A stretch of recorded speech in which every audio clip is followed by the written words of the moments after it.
Hello there!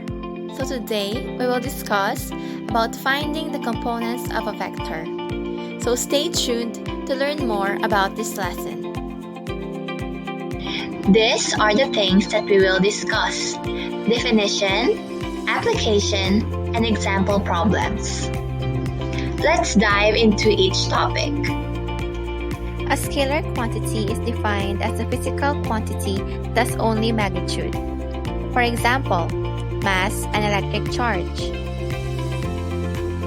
On the other hand, a vector quantity is defined as the physical quantity that has both magnitude as well as direction. Examples: force and weight.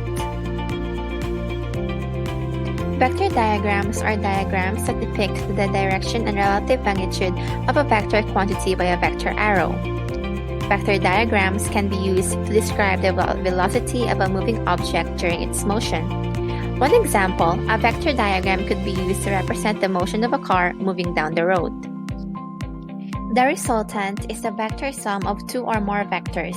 It is the result of adding two or more vectors together. If displacement vectors A, B, and C are added together, the result will be vector R.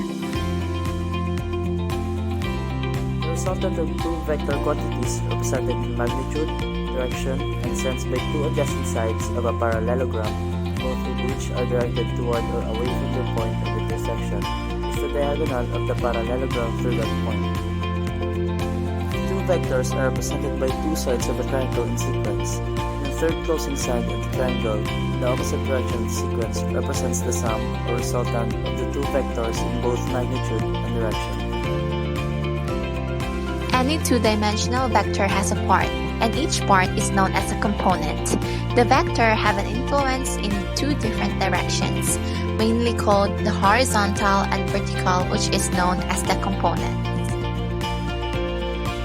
They can be solved with the formula of y, which represents vertical, is equals to r sine theta, and x, which represents horizontal, is equals to r cos theta.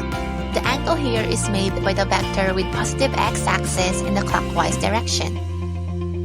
In finding the resultant, just add all the components. In finding the magnitude of the vector, use the Pythagorean theorem in which r is equals to square root of a squared plus b squared. In finding the angle, the formula used is tan to the negative 1 power y over x.